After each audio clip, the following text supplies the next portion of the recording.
After a weekend that saw 10 people stabbed at a mall and bombs placed at locations in New York and New Jersey, President Obama spoke today about the potential acts of terror, a response from an administration that has a history of being scarce or at least slow to use the word terrorism and hardly ever radical Islamic terrorism.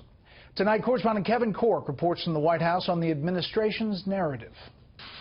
It seemed an almost instinctive response. At this point, we see no connection between that incident and what happened here. President Obama quick to suggest that there was no apparent connection between the explosions in New York and New Jersey and the stabbings in Minnesota. While the investigation into any possible ties continues, the fact is all were acts of terror, and all were perpetrated by self-proclaimed Muslims.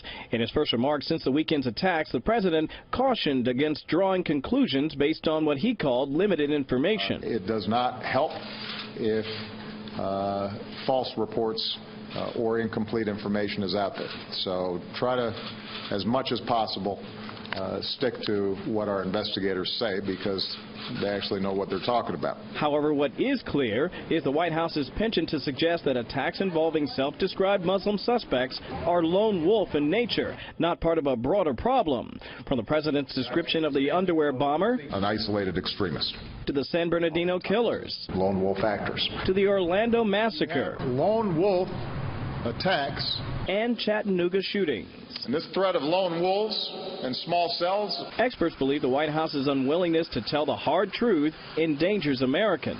The president has never been willing to admit that we are facing a global ideological threat from radical Islam. And we saw this today when he wouldn't call the attacks in New Jersey and New York terrorism.